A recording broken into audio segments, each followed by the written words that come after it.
very lovely place in Zurich, in Christie's, during Zurich Art Weekend. And we are with Jutta Nixdorf. Hello, how are you? Very well. Thank you for having us here and coming to our little preview that we're showing here at the Steinwiesplatz. Thank you. Thank you for letting us be with you today, and you are some wonderful highlights. Exactly. We have the pleasure of showing some highlights that will be shown in October in London as well as in Paris, and they make a lovely stopover in Zurich before they finally hit for their final auction destination. So we brought a little overview together. Yes. Here, starting with Peter Doyle, one of his early cabin paintings, which marks one of the highlights of the upcoming auction in October in London. It's wonderful, and it's an early exploration of his theme of the cabins that he will explore for long after that. And you can see all his influences, being a Scottish born, living in Trinidad, having lived in Canada, and moving between the worlds. It's a very contemporary artist in his own means. And very impressive. Yeah, and the longer you look at it, the more depth the painting will get. And you see all these different techniques and styles he's exploring in one painting. The good thing about Peter Doyle, you will never get fully through a painting or fully understand it or fully have it. It will always have certain secrets and things to find out while living with it. Wonderful. And then we're ready. This is a typical Gerhard Richter strip painting. Imagine they were starting in 2011, drawing a completely new way of defining paintings. One of his current themes is like, how far can painting go? What happens if you take it to the next step, to the impossible, to the things that you're not supposed to do?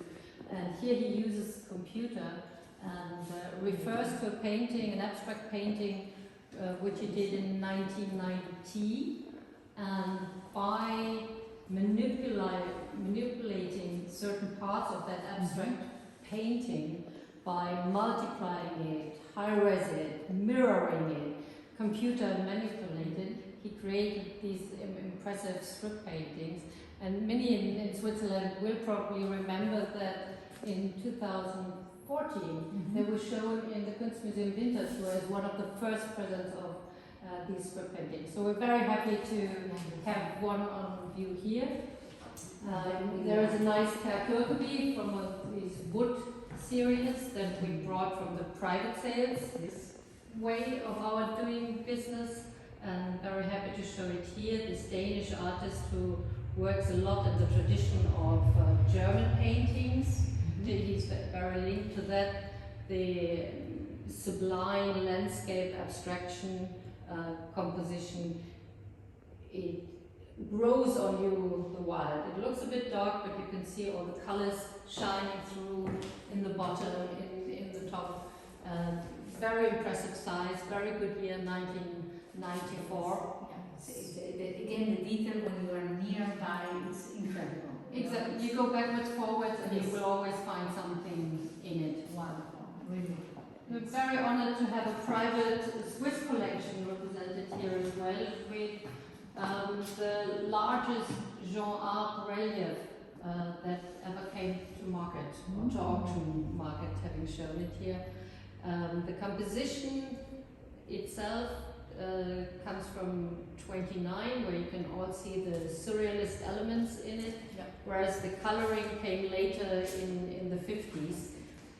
So you see this from face, it's a very lively, and particularly, as I said, the size is amazing. But they are all impressive. It's one more fascinating than the other.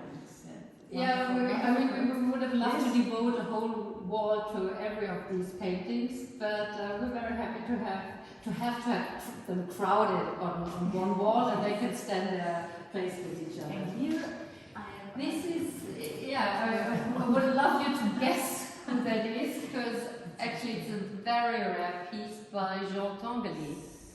and he was very young when he did it. So when you combine it with the works you can see in the Tangoli Museum, or here in Zurich outside, or in Basel at the fountain, this is still a stabile, it doesn't move, but you can already see and guess the development he was taking later in his development. And it's, yeah, we're very happy to see how it will do in Paris, because he has a very international fan base. It's not a Swiss artist, but I love, you know, the lighting with it. Exactly. It's a little bit of a Swiss corner, no? Beautiful. Fantastic. That's beautiful. Wow. And we tell tiny chapter of collecting art. These two works come from the Morton Newman collection in the US. An impressive collection, very carefully put together over decades.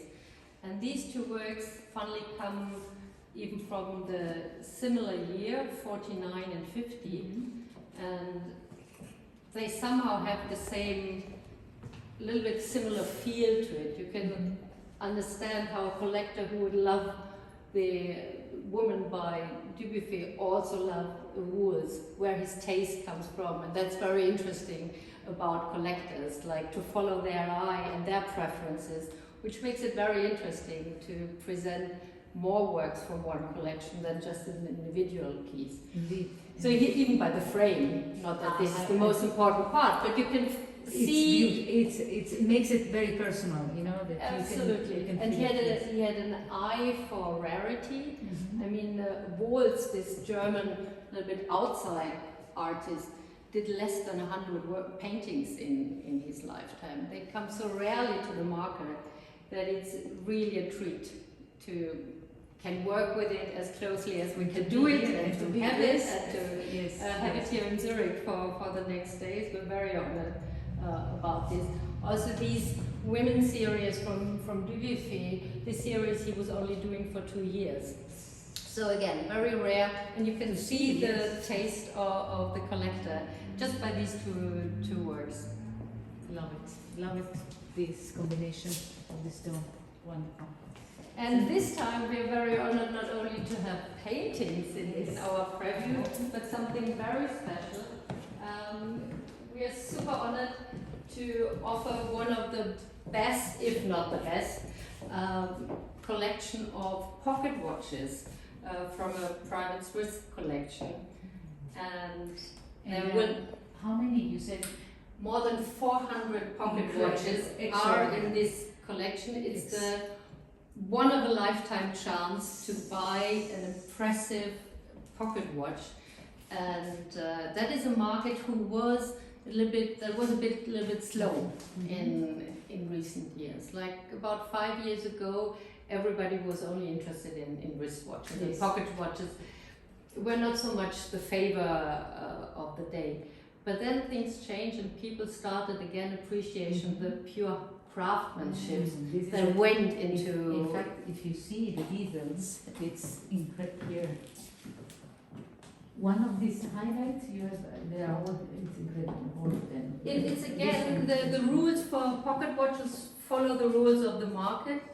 The brand and the maker and the artist is a very important criterion. So these two are early examples of Breguet watches, like a brand that these are from the 19th century and still exists. They have a tradition, they have all the experience, and they are so rare still to have, and the condition is absolutely marvelous. And we started in May already with a collection of pocket watches when people were still wondering, is there a market out there? And we get so many great feedback from the market and new collectors who actually appreciate these little treasures of pocket watches. So we are very excited to see them starting in the live sale in Geneva in November. In November, okay. And then a dedicated single owner online sale. So everybody will have a chance to see all the watches online soon. Wonderful review, really. Little glimpse of craftsmanship. That it's extraordinary. Wonderful. that's it's one as I said, it's so beautifully to have this cozy and but beautiful pieces next to each other. It's again a wonderful feeling that we can't. Yeah, but it's one of the rules of art. Like everything that's great and great quality goes well together. If it's a watch and a painting, or if it's old and new paintings, if the quality is right, all things will nicely go together. Thank you, Jutta. Thank you so much for for your time. Again, it was a beautiful insight of your future, and very soon auctions. So again, thank you, and please join Zurich Art Weekend during these days. The viewing will be until when? It will be until Sunday night. Fantastic. So very soon.